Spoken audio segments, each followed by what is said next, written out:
अरे बैठ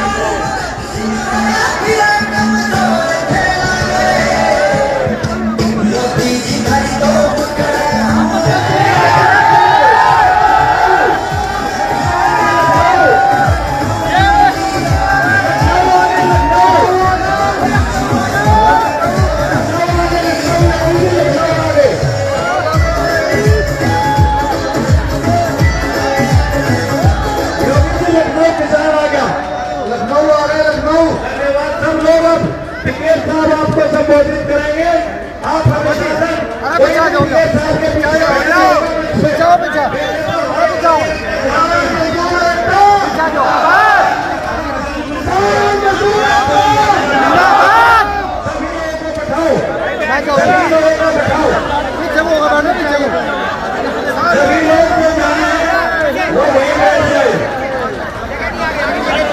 कोई भी इनके पीछे खड़ा नहीं होगा, मंच पे इनके आदमी खड़ा नहीं होगा।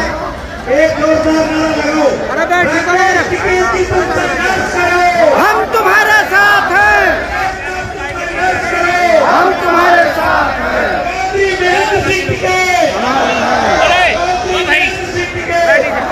अरे लाठी क्यों कर रहे हैं? अरे कैमरा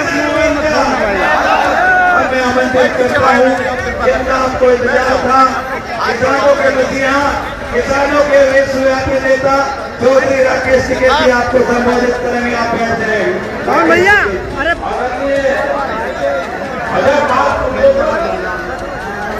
बैठ जाओ भाई, अरे पीछे बैठ जाओ भाई।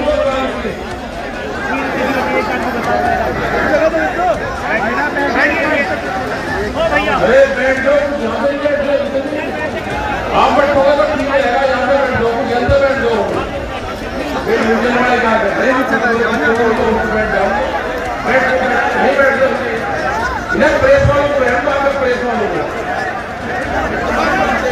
जाओ,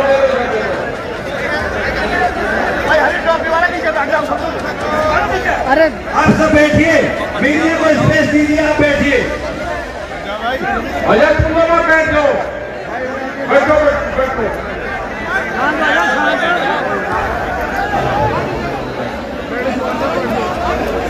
अरे बात तो सबने बताई रखी, देखा और आदमी वो बता रहा थोड़ी सी काम की बात है, वो बता दो। आदरणीय अध्यक्ष, एक मिनट रुक जाओ। ऐसा नहीं, ऐसा ना करें। ये दिल्ली तक के प्रेस के लोग दिल्ली से भी आए हैं, में बैठ पाए ऐसे धक्के मत मारोगे, इनका बड़ा योगदान है। बात सुन लो, ये ऊपर वाला ऊपर है, ये भी काम पूरा करे। करो भाई, बैठ जाओ। ठीक, अरे ठीक है बहन, क्या अरे रामलीला हो जाए यहाँ से। अरे ठीक मिला कोई बात नहीं। आदरणीय अध्यक्ष जी, किसानों, नौजवान साथियों, सभी जगह से जो पदाधिकारी आए, समस्त संयुक्त मोर्चे के लोग बहुत बड़ी संख्या में लखनऊ में आए। हरियाणा, पंजाब से बस लेकर लोग आए, उत्तर प्रदेश से बहुत जिलों से लोग यहाँ आए और भिन्न संगठनों के लोग। इस आंदोलन की एक खूबसूरती रही है कि इसने कभी किसी के झंडे से ऐतराज नहीं करा कि कोई कैसे झंडा लगाओ। ये जो रंग बिरंगे झंडे आपको दिखते हैं, एक साल में जो आपस का जो गठबंधन बना है, ये जो खूबसूरत गठबंधन बना है कि कोई कितने भी झंडे लगा लो, कोई किसी का भी झंडा पकड़ लगता है, क्योंकि सबके मुद्दे एक हैं। पहले हम दिल्ली में आंदोलन करते थे तो अलग अलग संगठन पर करते थे, अलग अलग बैनर पर करते थे, लेकिन जो आपके जो मसले हुए, जो भारत सरकार के खिलाफ एक आंदोलन चला, उसमें सब लोग एकजुटता से दिखाई। एक साल लगा हमको अपनी भाषा में अपनी बात कही, लेकिन जो दिल्ली की चमकीली कोठियों में बैठने वाले लोग थे, उनकी भाषा दूसरी थी। उस भाषा का ट्रांसलेट करने में, उनको समझाने में जो कुछ लोग थे जो आते थे बातचीत करने, हमको करीब 12 महीने का टाइम लगा कुछ लोगों को अपनी बात समझाने में कि जो एक कानून आप लेकर आए हैं, इस कानून से देश के किसान, गरीब, दुकानदार, उनको नुकसान होगा। उनकी भाषा जो सर्वे करे तो उनकी जो समझ है वो 1 साल बाद में समझे कि इन कानूनों से नुकसान है। वे कानून उन्होंने वापसी लेने की घोषणा की, लेकिन कटाक्ष के साथ हुए, जैसे कोई लड़ाई करके और फिर भागता है, गाली देता हुआ भागता जाता है कि आइए देखूंगा, आइए देखूंगा। मतलब बात तो करी, बात तो ठीक नहीं कि मैं वापसी ले रहा हूं, लेकिन उसके बाद में भी किसानों को भी बांटने का काम करा कि कुछ लोग, हम कुछ लोग हैं, हम कुछ लोगों को समझाने में नाकाम रहे, देश से माफी मांगते हैं। देश का प्रधानमंत्री न देश से माफी मांगे, न ये माफी मांगने से इन किसानों को फसलों के रेट मिलेंगे, इनको रेट मिलेंगे एमएसपी पे गारंटी कानून बनाने से। इन किसानों का भला होगा, इन मजदूरों का भला होगा, इन दुकानदारों का भला होगा। देश में पॉलिसी बनने से आप देश में एमएसपी की जो पॉलिसी है, क्योंकि ये कहते हैं कि एमएसपी पे हमने कमेटी बनाई, ये झूठ बोलते हैं देश के सामने।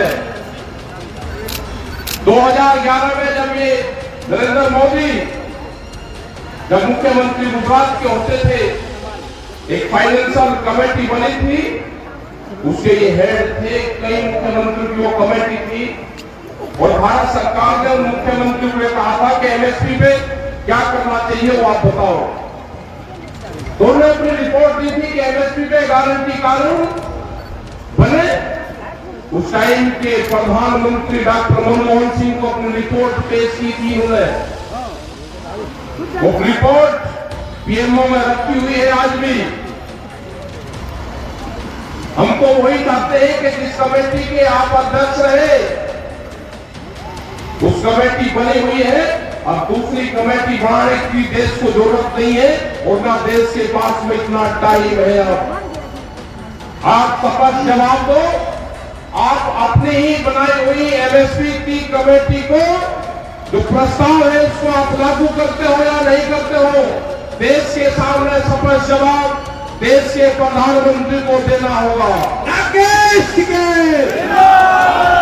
उसमें स्पष्ट जवाब है कि एमएसपी गारंटी कानून देश के किसानों के लिए बनना चाहिए। वो मिनिमम सपोर्ट प्राइस जिसका जो मैकेनिज्म है, जो बनाने का फार्मूला है, वो भी गलत है, लेकिन हमने वो भी माना। इन्होंने अपने घोषणा पत्र में कहा कि हम स्वामीनाथन कमेटी की रिपोर्ट को लागू करेंगे। इन्हें देश की जनता के सामने झूठ बोल के वोट लिया, स्वामीनाथन कमेटी की रिपोर्ट को लागू नहीं करा।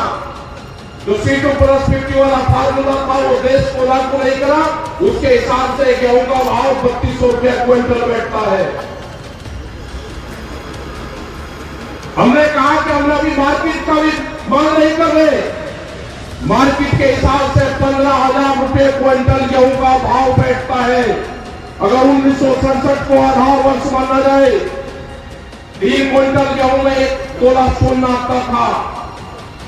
आज भी 3 क्विंटल गेहूं में हमको 1 तोला सोना दे दो, आप इस तरह के 20 कानून भी ले आओगे, हम उन कानूनों का भी मुकाबला करेंगे।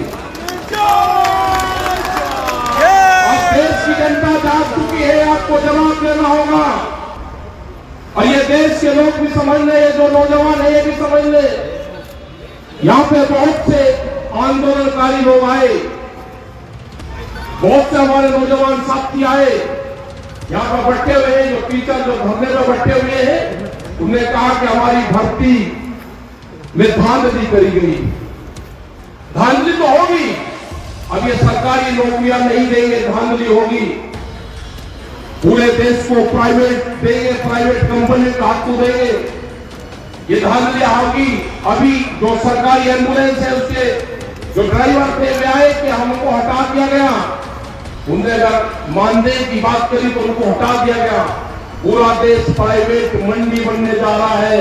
आपको जाग रहा होगा जो 2 करोड़ युवा रोजगार जिनको देने की बात करी थी, रोजगार की गारंटी देने की बात करी थी अपने घोषणा पत्र में, वे 14 करोड़ नौजवान तैयार रहे। संघर्ष जारी रहेगा। भी संघर्ष विश्राम की घोषणा हमने नहीं करी, जिंदाबाद। विश्राम की घोषणा भारत सरकार ने करी। हमने वो प्रस्ताव अभी ठुकरा दिया, हमारे मसले बहुत है अभी।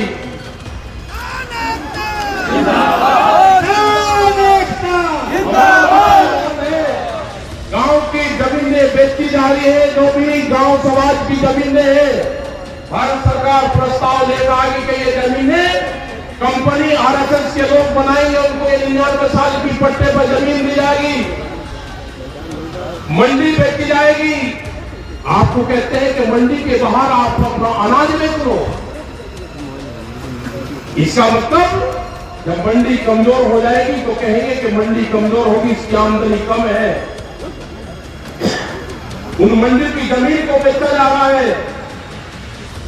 आपको जाएंगे हिंदू मुसलमान में, आपको जाएंगे सिख हिंदू में, आपको जाएंगे दूसरे मामलों में, आपको जाएंगे जिन्ना में, आप तो उसमें लगे रहे। ये देश को बेचने का काम करेंगे, आपको हिंदू मुस्लिम और जिन्ना में उलझाने का काम करेंगे और ये देश बेचने का काम करेंगे। मैं प्रेस के लोगों से भी एक बात कहना चाहता हूं कि आप भी अपने स्कूल का नाम बता दो कि आपको भी कौन से स्कूल में ट्रेनिंग दी जाती है। सारे प्रेस फोन तो पीछे कर लो, या तो हमारे बीच में आते नहीं, और जब भी हमारे बीच में आते हैं तो क्वेश्चन एक रहता है, आपका ड्रेस कोड क्या है, आपके स्कूल का नाम क्या है, आपको कौन से स्कूल में ट्रेनिंग देकर भेजा जाता है। एक छोटे से बड़ा प्रेस के लोग एक क्वेश्चन सारा कुछ नहीं करते। आज भी पिछले 3 दिन से ये कह रहे हैं कि सरकार ने कानून वापसी ले लिया, आपको विश्वास नहीं है। हम कह रहे हैं कि हमारे मसले और भी हैं, एमएसपी पे गारंटी कानून, सीड बिल, पोल्यूशन वाला बिल, दूध की पॉलिसी, जो किसान हमारे शहीद हुए उनका क्या होगा, आंदोलन के चलते हुए। एक मिनट, हमारा नेता कैसा हो, हमारा नेता कैसा हो, हो क्या रहा, हमारे मसले तो भाई साहब पीटीए आप थोड़ा पीछे हुई। दूध की पॉलिसी लेकर आ रहे हैं। उन्होंने कहा है कि 22 रुपया लीटर दूध हम गांव में बेचेंगे, बड़ी कंपनियां उनके बेचेंगी। उसी के साथ में बिल अमेंडमेंट बिल लेकर आ रहे हैं। उसमें है कि किसी के पास में 2 पशु होंगे तो कमर्शियल कनेक्शन लेना पड़ेगा, तो दोनों का कनेक्शन मिलता है। दूध की पॉलिसी का और पशु को कैसे मारा जाएगा, दोनों का कनेक्शन एक है। ये खेती छीनने का प्लान है, इसका आप लोग ध्यान रखना। हमारे मसले 3 नहीं है, जो 17 कानून और पार्लियामेंट में आ रहे हैं वो भी हमारे मसले हैं। सरकार को बातचीत कर ले, सोनामत की बातचीत कर ले सरकार, नहीं तो हम जाने वाले नहीं है। ये आंदोलन हमारा पूरे देश भर में चलेगा, हम उनकी खिलाफत पूरे देश भर में करेंगे। पूरा संयुक्त मोर्चे के लोग पूरे देश में मीटिंगें करेंगे। भारतीय किसान यूनियन जो आपकी कारगुजारी है वो बताएंगे हम, वो बताएंगे हम। आप नहीं मान लो कि आपके खिलाफ मूवमेंट चलेंगे, पूरे देश भर में आंदोलन चलेंगे। यही हाल पुलिस वालों का हुआ। पुलिस में 30-30 हजार रुपए में आप नौकरी करवाओगे तो भी 24 घंटे की, उनकी सैलरी भी बढ़नी चाहिए, एक टीचर के बराबर उनकी सैलरी होनी चाहिए। ये भी हमारे इश्यू है। हमारे बहुत से मामले हैं। किसान एकता करता है, मरने से नहीं डरता है, किसान एकता करता है, मरने से नहीं डरता है। पूरे देश भर में मीटिंग हमारी चलती रहेगी। अजय टैनी की गिरफ्तारी ये प्रमुख मुद्दा हमारा है। और ये ध्यान से सुन लेना, वहां का प्रशासन ध्यान से सुन लेना, अगर अजय टैनी ने वहां पे मिल का उद्घाटन किया तो उस मिल का गन्ना नहीं जाएगा, मिल का गन्ना जाएगा डीएम के ऑफिस में। मिल का गन्ना हमको कितना भी नुकसान झेलना पड़े, जो किसान संयुक्त मोर्चे के साथ में है, वो मिल का गन्ना डीएम के भाई बैठ लो, हेलो, और डीएम के ऑफिस से गन्ना मिल में जाएगा। ये ध्यान से सुन लेना, ये बर्दाश्त नहीं करेगा किसान। और हम 7 तारीख के बाद में 3 दिन लखीमपुर खीरी में रहेंगे, उन शहीद परिवार से मिलेंगे, जो किसान हमारे जेल में गए उनसे मिलेंगे। ये हमारे 3 दिन के प्रोग्राम हम वहां पर रखेंगे। तो आप जाके प्रशासन कह दो, विरोध नहीं करना, सिर्फ प्रशासन को कह दो कि टैनी आएगा तो गन्ना डीएम के ऑफिस में लेके जाएंगे। संघर्ष छोड़े दो, संघर्ष छोड़े दो, आप जो भी होगा।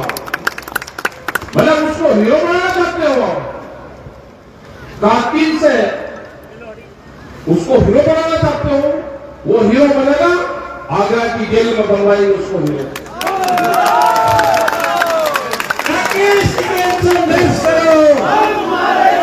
अगर कश्मीर के आतंकवादी आगरे की जेल में आ सकते हैं तो किसानों का हत्यारा वो भी आतंकवादी है, वो भी आगरे की जेल में जाएगा। हमारे मसले बहुत है, सरकार हमसे बातचीत कर ले, बातचीत से इसका समाधान निकाल ले। जिस हिसाब से देश के प्रधानमंत्री ने बातचीत करी, बहुत मीठी बात करी, शहर से भी मीठी आवाज की। हमको खतरा लगता है, देश का प्रधानमंत्री इतनी मीठी बात करे, हमको शक होता है पूर्ण रूप से। कमजोर नहीं, हम चाहते हैं कि देश का प्रधानमंत्री मजबूत रहे, लेकिन हमारे मसले भी ठीक करें। कमजोर नहीं चाहते हम। अरे आप ये दुनिया में एक है कि प्रधानमंत्री ने माफी मांगी ना, आप सकत होकर बात करो, लेकिन हमारे मसलों का समाधान करो।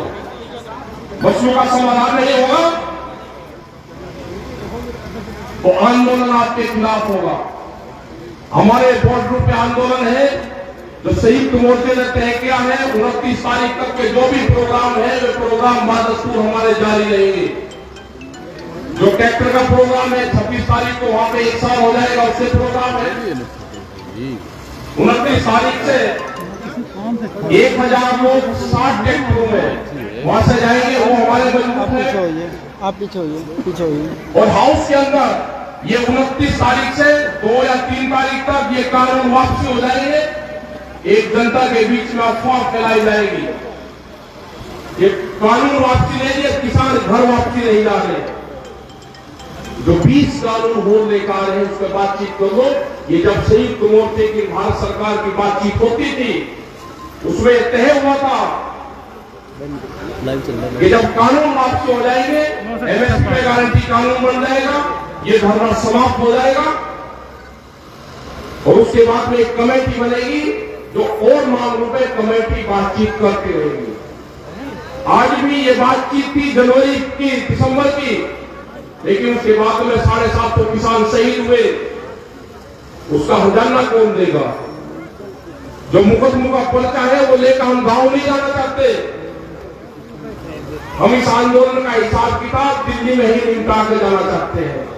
जब हम गांव में जाए, जय जवान, हम गांव में जाए तो कागज पत्र हमारे हाथ में हो, तो हम देश को बता सकते हैं कि हमने ये वहां पे खोया, ये पाया, ये हम ले पाए हैं। तो सरकार और एलआईयू के लोग यहाँ पे हैं, भारत सरकार को आज भी बता दो कि वो बातचीत के माध्यम से संयुक्त मोर्चे से ये समझौता कर ले, ये बातचीत से हल निकाल ले। देश की जनता नाराज है, आपके खिलाफ है देश की जनता। तो यही हमको कहना था, मैं मीडिया के भाइयों से भी कहना चाहता हूं कि आप सबको कोई ऐतराज नहीं है। मीडिया के जो साथी है वे हमारे साथ में है, लेकिन मीडिया हाउस हमारे साथ नहीं है। दो चीज है, ये ध्यान से सुन लेना सब लोग। जो मीडिया के साथी कवर करने आते हैं वे हमारे साथ में इस मोर्चे के, लेकिन जहां से टेलीकास्ट होता है वो मीडिया हाउस आपके साथ नहीं है, क्योंकि कैमरा और कलम पे बंदूक का पहना है। तो सब लोग का यहाँ पर धन्यवाद। जो भी लोग पंजाब हरियाणा आए उनका धन्यवाद। हमारी भी तबियत गन्ने का तो है उत्तर प्रदेश के खिलाफ यहाँ पर आए तो गन्ने का रेट भी कम है और गन्ने का करीब 4,000 करोड़ रुपए से ज्यादा का बकाया है। उसमें भी आप ध्यान रखना उत्तर प्रदेश सरकार कि बिजली के रेट सबसे ज्यादा है। योगी जी ये भी ध्यान से सुन लेना, सबसे ज्यादा देश में रेट है बिजली के। गन्ने का रेट भी 25 रुपए बढ़ा है, तो नंबर 30 आते हो आप। करने आया हूँ। थर्ड क्लास पाए गन्ने के रेट बढ़ाने पे एमएसपी पे कोई खरीद प्रदेश में नहीं है। बाकी तरीके से किसानों के सस्ते दाम पे फसलें खरीदी जाती है और जो बड़ा उद्योगपति है वो महंगे दाम पे एमएसपी में बेचता है। यह आंदोलन जारी रहेगा, शांतिपूर्ण तरीके का आंदोलन चलाते रहो। अगली मीटिंग जहां पर होगी वहां पर बताते रहेंगे। अभी 29 तारीख तक के प्रोग्राम आपके पास में है। संयुक्त मोर्चे की फिर मीटिंग 27 तारीख में दिल्ली में है। 26 को आप सब लोग आए, लेकिन कई दिन रहना है 26 तारीख में गाजीपुर बॉर्डर के लिए। गाजीपुर शांतिपूर्ण तरीके से आप लोग आओगे। धन्यवाद। जय हिंद, जय भारत, जय संयुक्त मोर्चा, जय लखनऊ। आज के सब अध्यक्ष जी की और समय का प्रस्ताव ज्ञापित कर दो।